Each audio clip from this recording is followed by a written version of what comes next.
Hi, I'm Olivia. You know how birthdays are supposed to be special? Well, mine turned into a nightmare that changed everything. I had just turned 28, and all I wanted was a simple dinner with my family to share some amazing news. Spoiler alert, my mother had other plans. Really, Olivia? Marketing executive? That's going to take so much of your time, Mom said, her lips curling into that all too familiar frown of disapproval. She pushed her plate away, already ruining the mood at Lorenzo's, my favorite Italian restaurant.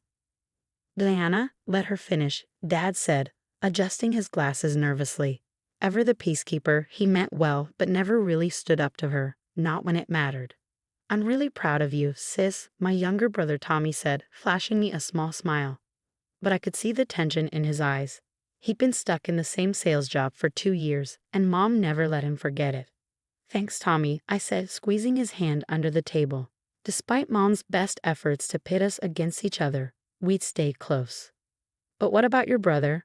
Mom's voice grew louder, drawing the attention of nearby tables. He needs connections. You could have at least recommended him for something at your company. My best friend Emma, who I'd invited for moral support, chimed in.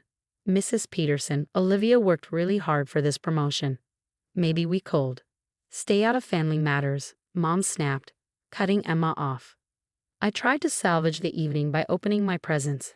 Emma handed me a small box containing a beautiful silver necklace. To new beginnings, the card read. But before I could fully appreciate it, Mom snatched it from my hands. You don't deserve this, she hissed, her voice dripping with contempt. Not when your brother is struggling. Without warning, she dropped the necklace into her water glass. Mom, Tommy protested, but she wasn't done. One by one, she grabbed my other gifts. Dad's concert tickets, torn in half. Tommy's thoughtful gift, a vintage camera I'd been eyeing for months, smashed on the floor. I sat frozen, tears threatening to spill as she destroyed everything in front of me. Diana, stop this. Dad finally raised his voice, but it was too late. I stood, my cheeks damp with tears. You've always hated my success, I said, my voice trembling. Every single time something good happens to me, you ruin it. The slap came out of nowhere. The restaurant fell silent. My cheek burned, but it was the satisfaction in her eyes that stung the most. Now you're just being dramatic, she said, as if she hadn't just humiliated me in public. Emma was already on her feet, her phone recording everything.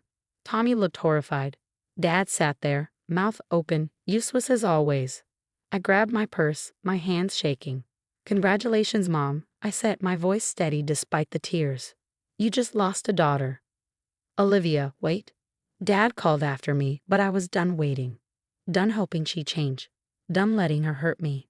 Emma followed me out, her arm around my shoulders. You're staying with me tonight. No arguments.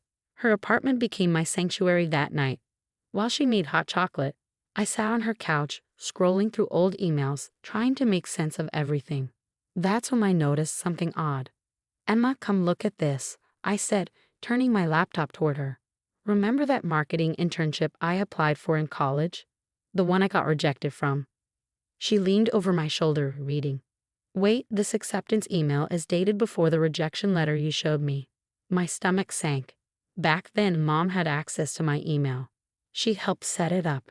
My hands shook. She must have deleted the acceptance and forwarded me a fake rejection. My phone buzzed. Olivia, I need to tell you something. Tommy's voice sounded strained. She's been telling me for years that you said things about me. That you thought I was stupid, that you laughed at me behind my back. Tommy, I would never. I know that now, he said, his voice cracking. I found her phone. There are texts to Dad about keeping us apart, about making sure I stayed humble while you didn't get too big for your boots. Before I could respond, another voice spoke in the background. Is that Olivia? Let me talk to her. Mark? I recognized my colleague's voice instantly. What are you doing there? Your brother came to the office looking for you. Olivia, your mother called HR 3 times today trying to get you fired. Claimed you were unstable, dangerous. Good thing I was there to intercept. I felt sick. Emma, sitting beside me, squeezed my shoulder as I put the phone on speaker. She what? My voice was shaking. Don't worry, Mark continued. I've documented everything. HR's on your side, but you might want to consider legal action. Then came Dad's text. Princess, your mother's upset. She wants you to apologize. I showed Emma the message, laughing bitterly. He's still enabling her. Actually, Tommy's voice wavered. There's more. Remember your college fund? The one that mysteriously ran dry senior year? My stomach dropped. No. I found bank statements, Tommy said quietly. Mom transferred it all to my account. She said it was early inheritance because you didn't deserve it. Emma grabbed my phone before I could throw it. That's theft, Olivia. We're talking serious money. Tommy sent me everything, I said, my voice sounding strange even to myself. Every text, every email, every document. Already downloading them, Tommy replied. Mark's helping me make copies. As I processed the betrayal, a plan began to form. Hey, Mark, I said. Remember that family charity gala you mentioned? The one your grandmother is hosting next week. Exactly, Mark said, catching on. I met Emma's eyes. She nodded, already pulling out her notebook. Let's do this right, she said. No more hiding. No more enabling. The gala was the perfect stage. Grandmother Helen's mansion was already buzzing with family and acquaintances when I arrived with Emma and Mark. Tommy had texted earlier, Mom's here, holding court as usual. Mark tapped his phone discreetly. Testing, testing. The mix are live in the dining room and parlor. You're sure this will work? Trust me, I said, fidgeting with my necklace, a replacement for the one Mom had destroyed, courtesy of Emma. Everything's recording to multiple devices, Mark assured me. No way she can delete this. Grandmother Helen spotted us first. Olivia, darling. She hugged me tightly, whispering, Tommy told me everything. I'm so sorry I didn't see it sooner. Mom's voice cut through the room. Oh, look who finally decided to grace us with her presence. And she brought an audience too. Diana, Dad said, stepping forward, his expression unusually stern. We agreed. No scenes tonight. Scenes? Mom let out a sharp laugh. I'm not the one who stormed out of a family dinner like a teenager. Or should we talk about why she left? She left because you slapped her, Tommy said, stepping beside me. Or are we pretending that didn't happen? The room fell silent. Mom's smile faltered but quickly returned, wider and faker than ever. Tommy, sweetie, you know your sister has always been dramatic. Always competing with you, always trying to overshadow your achievements. My achievements? Tommy's voice rose. Like the job offers you hid from me? The training programs you said I wasn't good enough for. He glared at her. You sabotaged me. I was protecting you. Mom snapped. By lying about Olivia? Tommy shot back. By stealing her college fund. Mom's mask finally slipped. Everything I did was for you, both of you. No, I said, stepping forward.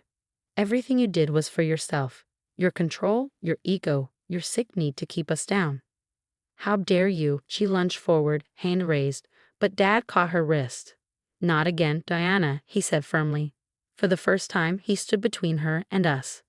But the real shock came from behind me. Get out of my house. Grandmother Helen's voice was ice cold. Mother, you can't be serious, Mom stammered. Oh, I am, Helen said. And tomorrow, the Children's Charity Board will receive some very interesting recordings, along with proof of what you did to Olivia's college fund. Mom's face went white. You wouldn't dare. Try me, I said, pulling out my phone. I've got years of evidence. Every lie, every manipulation, every crime. Want to hear some greatest hits? The whole family's here, the perfect audience. You ungrateful little. She grabbed a glass of wine, flinging it toward me. Phones recorded as Dad pulled her back, and she screamed threats and accusations. Her mask didn't just slip, it shattered completely. The weeks after the gala were a whirlwind of consequences. Mom's carefully constructed world crumbled piece by piece. Tommy handed me a coffee as we sat in my new apartment. She's out, he said. Turns out embezzling from your daughter's college fund doesn't look great on a children's charity resume. How's Dad holding up? I asked. Therapy, twice a week, finally dealing with 30 years of enabling her. He asked if you'd meet him for lunch next month, just you and him. I stirred my coffee, considering. Maybe after a few more therapy sessions. Emma burst into the room, waving her phone like a flag. You're not going to believe this. Your mom's sister found her old diaries. Apparently, she pulled the same stunts 20 years ago. sabotaging her college roommate's job offers, spreading rumors, the whole playbook. Mark glanced up from his laptop. That'll definitely help with the case. The legal proceedings moved faster than expected. Mom's threats at the gala, the restaurant meltdown, and years of documented harassment left her with two choices: accept the restraining order and mandatory counseling or face criminal charges. She took the deal. 3 months after everything unraveled, I sat with grandmother Helen in her sunroom, sipping tea as sunlight poured over her lush garden. "Your father's filed for divorce, by the way," she said, as casually as if she were commenting on the weather. "About time, if you ask me." "Better late than never," I replied, watching butterflies flit among the flowers. "How's the new charity director working out?" she asked. "Tommy's doing amazing," I said with a smile. Her eyes twinkled. "Turns out he has quite a talent for nonprofit management. Who knew?" Well, besides everyone, except Mom. Tommy had finally found his calling. All those sales jobs he hated were just another way for her to keep him stuck. Now, running the charity's outreach programs, he was thriving. Dad was changing too. Last week, he actually apologized, really apologized. Not the usual peacekeeping platitudes, but a heartfelt admission of his mistakes. We were taking it slow, rebuilding our relationship on honest ground. Later that evening, Emma dropped by with a bottle of wine. "Congratulations, Senior Executive Director of Marketing," she said, grinning as she handed it over. "Not bad for someone whose mother said would never amount to anything," I joked. Mark appeared a moment later, holding a cake. "Happy birthday, Olivia." For a second, I froze. After last year's disaster, I'd almost forgotten birthdays could be good. But as the apartment filled with laughter and love, Emma, Mark, Tommy, Dad, grandmother Helen, and even a few cousins who'd cut ties with Mom after the gala, I realized how far I'd come. "Make a wish," Tommy urged as I faced the candles. I looked around at my real family, the one I'd chosen and the ones who'd chosen me back. "I don't need to," I said, smiling. "I've got everything I want right here." Mom's last message came through her lawyer. She was moving across the country and wanted to reconcile. I deleted it without responding. Some bridges are meant to stay burned. "You okay?" Emma asked, noticing my expression. I nodded, smiling softly. "Yeah, I'm free." The best revenge wasn't exposing her, or even the legal consequences and social fallout.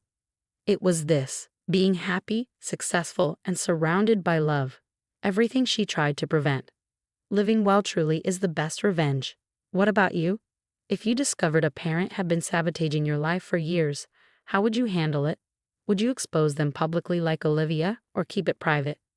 Have you ever had to choose between family loyalty and your own well-being? Share your thoughts in the comments. I'd love to hear your perspective. Every family has its secrets, but where do you draw the line between forgiveness and self-preservation? If Olivia's story resonated with you, don't forget to hit that like button.